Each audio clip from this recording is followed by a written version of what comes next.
What's going on, guys? JPS back for another video, and today we're going to be reacting to roundabouts are safer, so why does the United States have so few of them? Guns are unsafe, so why does the United States have so many of them? Don't know, guys, but roundabouts are pretty uncommon in the United States for the most part. Most of our intersections we choose to have the traffic light. So this will be an interesting one because obviously in the UK, roundabouts are literally like they're everywhere you look. Like everywhere you look. So huge difference. And yeah, let's get right into this. Make sure you guys hit the like button, hit subscribe, consider joining the Patreon. First link in description for full reactions to British shows and movies. And let's get it. Any American who has driven through parts of Europe or other countries may have encountered something that to American sensibilities can seem baffling: the roundabout. The traffic feature that can literally have you driving in circles is almost entirely missing from the US. And Americans may dread driving through one, fearing they will suffer a fate akin to that of the hapless Clark Griswold. It's amazing, I cannot get left! Needless to say, compared to Europe, the US is roundabout poor. Between the two, Europe dominates a list of the 25 cities with the most. That is, except for... Interestingly enough, I've been to Carmel, Indiana, and there are an insane amount of roundabouts there. So definitely an anomaly when compared to the rest of the country. But if you look at this list, we're seeing a lot of Spain, some good amount of UK as well, but a lot of Spain. Or Miami, France, Florida, too. Berkeley, California, and believe it or not, Carmel, Indiana. We're excited about our roundabouts. I'm told this is number 121. The mayor of Carmel, Jim Brainerd, became enamored of roundabouts while studying in the UK as a young man. He has filled the streets with them, about 150 and counting, in a city of 100,000 people. I get requests every month, it seems. Can you get rid of this traffic light near my house or near my business? I couldn't take a roundabout out today if I wanted to. The people here are very proud of what we've done because they know that it's safer. Research supports this. Roundabouts are considerably safer for drivers and pedestrians and cause much less congestion than traffic lights. They're even better for the environment. So, are they all they're cracked up to be? And if so, why hasn't the US adopted them? I really want to know too, because every time I come across a roundabout, I'm always happy. Like, I feel like it's super smooth. Traffic lights, though, I hate just waiting there. It's so annoying. But yeah, when I went to Carmel, someone I was with was complaining about the roundabouts the entire time I was there. It's like, there's a roundabout every street. Oh my God. But of course, that's just because it's unorthodox in the United States, and anything other than a traffic light, it's just something to complain about. If something's different, it's something to complain about. But yeah.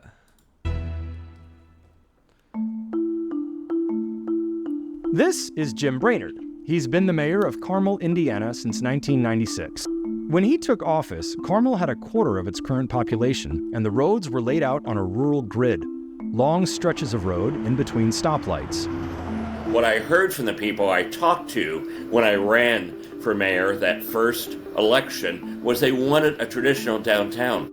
He knew they wouldn't be able to accomplish that with the layout the city had.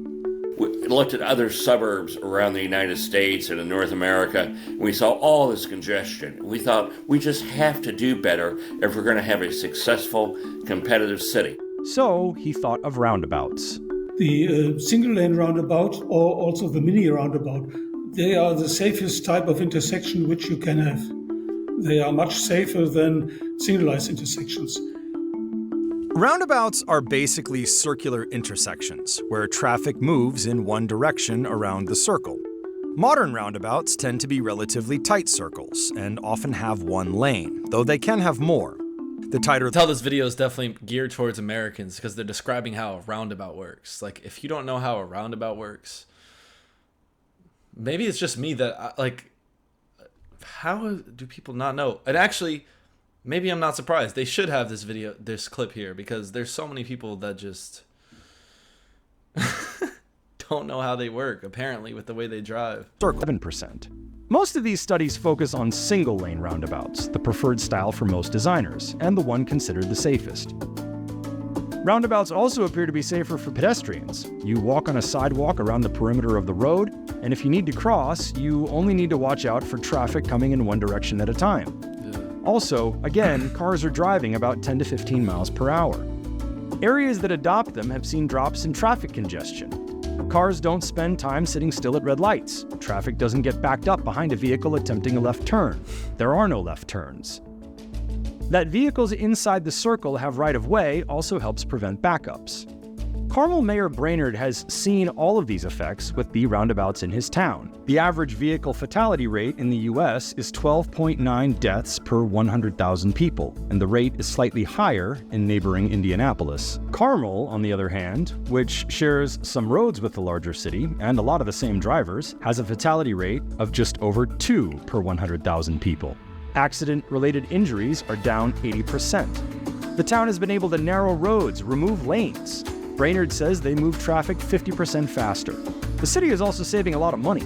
A single traffic light costs about $400,000, Brainerd says. They draw a lot of electricity, suck a lot of electricity. So you're looking at $8,000 to $10,000 a year per light. So if you've got 100, 200 lights in your city, do the math. It's a lot of money. And then after 20 years, you've got to replace that $400,000 light plus inflation. That's just the light. Then you have to employ people to service the lights, manage the timing on the lights. Natural disasters such as severe storms can knock traffic lights out. Then consider the cost of adding more lanes to roads as population increases. But if these are so wonderful, why didn't they take off in America? Why isn't every U.S. town like Carmel? Exactly. A bit of history might help explain. Modern roundabouts are descendants of the traffic circle, which did indeed have a presence in the United States. Columbus Circle in Manhattan is one such traffic circle. In fact, though circular roads had been seen in cities long before cars came around, Columbus Circle is considered the first roundabout of the automobile era. It was the brainchild of William Phelps Eno, a rather legendary figure in the history of traffic control, also known today for the think tank that bears his name. We drive on the right side of the road here in the United States, thanks to him and his ideas. He invented the stop sign. He basically invented the sidewalk. We didn't have sidewalk rules or regulations, so he laid out those kinds of rules for New York, laid out the code for streets in New York City. One-way streets, taxi stands, all these things we take for granted right now. The New York reason of this word in English. Despite the mockery, the concept stuck and was refined into the modern roundabout in the UK around 1960. It was the British and other European designers who improved on the design by making the circle in the center small. Transportation researcher Lee Rodegertz says estimates of roundabouts in the top European countries are about 30 to 50,000 in France, about 30,000 in Spain, and 25,000 in the United Kingdom. This isn't perfect, but let me put that all in perspective. The US has about 290 million cars, and France about 39 million. Let's say there are about 40,000 roundabouts in France. If the US had as many roundabouts per vehicle as France does, we should have something in the area of 300,000. We currently have 10,000. Bear in mind, the comparison has limitations. The US has large swaths of sparsely populated land and longer distances between areas. And a lot of other countries adopted it very robustly, but we didn't really do that here for a number of years. So why not the US? There were a few main reasons. One, Eno's initial traffic circle concept was adopted by other designers in ways that were ever more complicated. A lot of these were often called rotaries. They were much bigger, you would change lanes in them, they had other kind of traffic islands in them sometimes, and they really didn't prove to be much safer than the way that the roads were configured before. And so they actually wound up falling out of favor in the United States. They didn't really have much of a utility because we kind of over-engineered and over-designed these. Of course, there were large traffic circles in places across Europe, but inefficient designs were mostly abandoned, and there was a kind of modern homegrown alternative that was ready to replace them.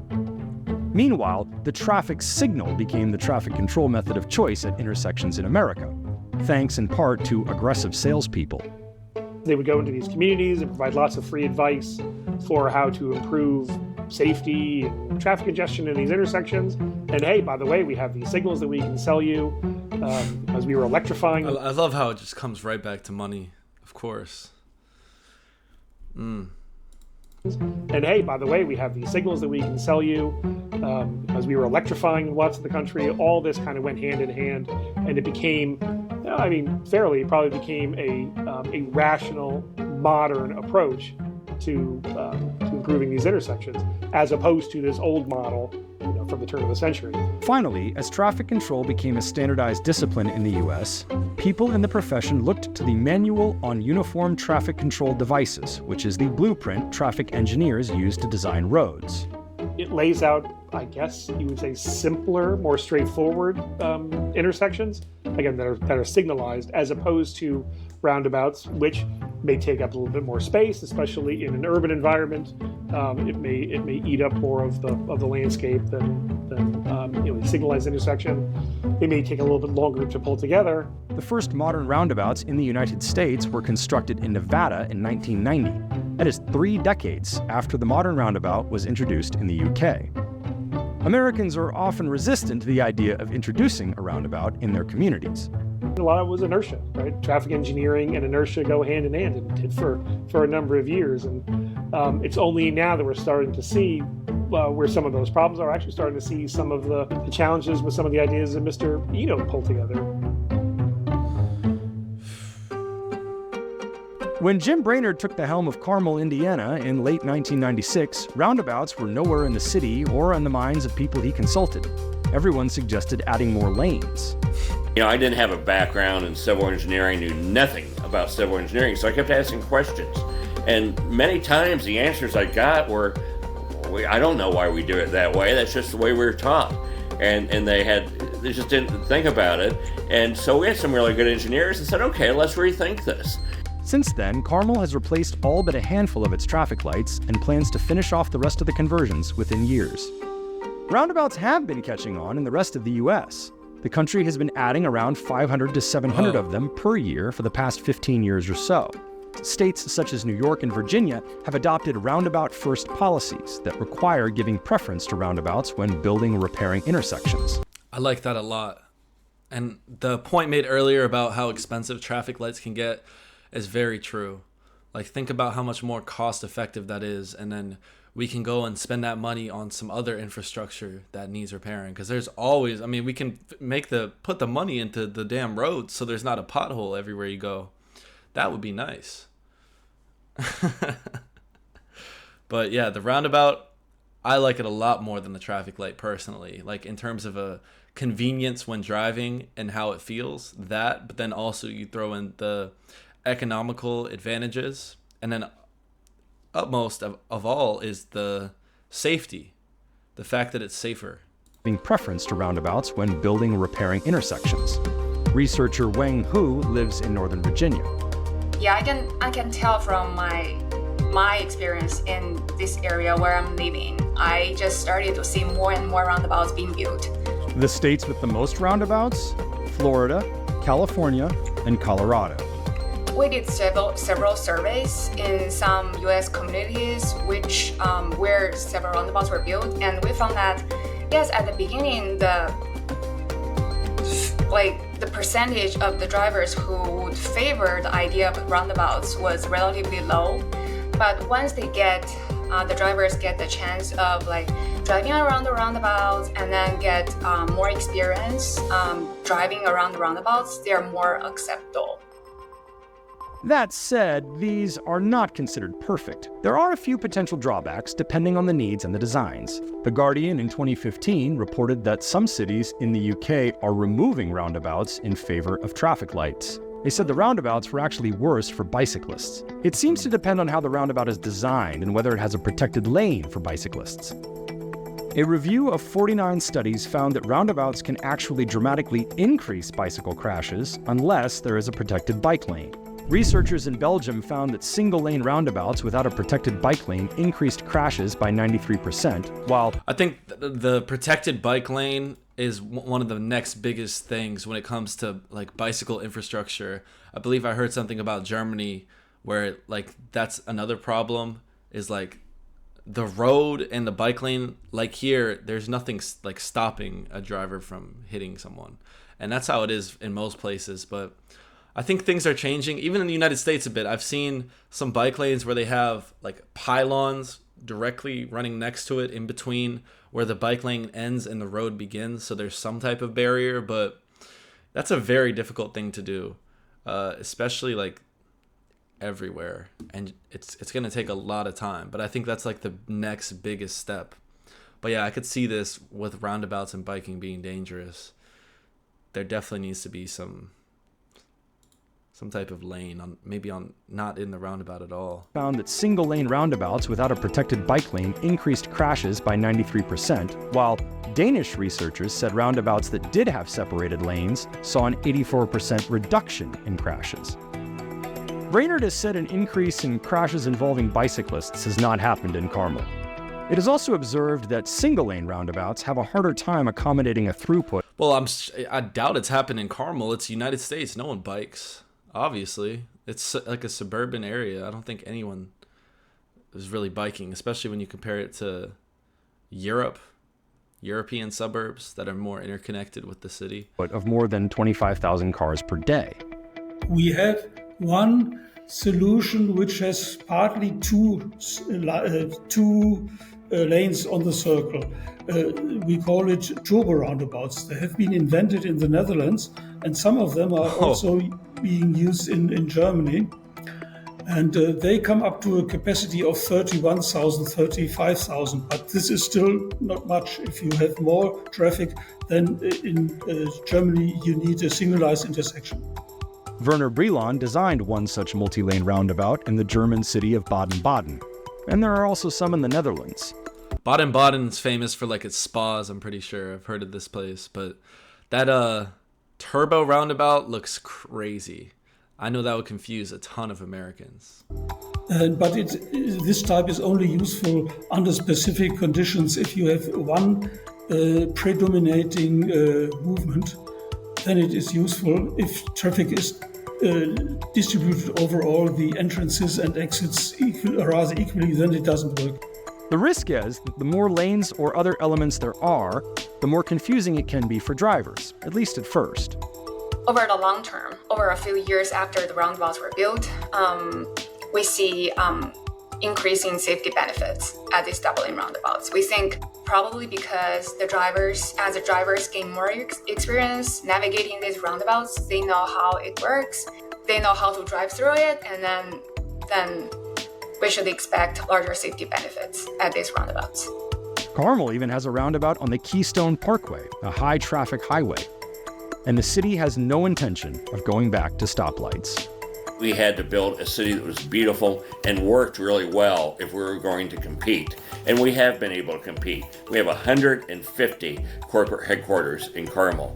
We have been rated over and over by various organizations one of the best places to live in the United States, one of the best places to retire, one of the best places to raise families, one of the best places for single people.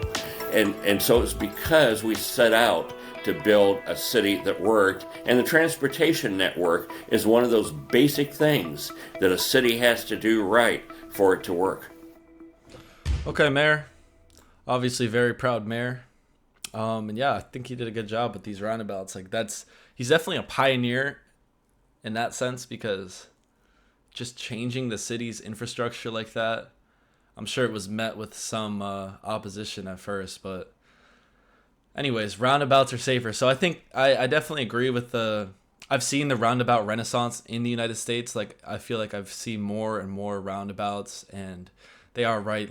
As they continue to become more popular and people continue to become more familiar with them, the safety benefits will be realized.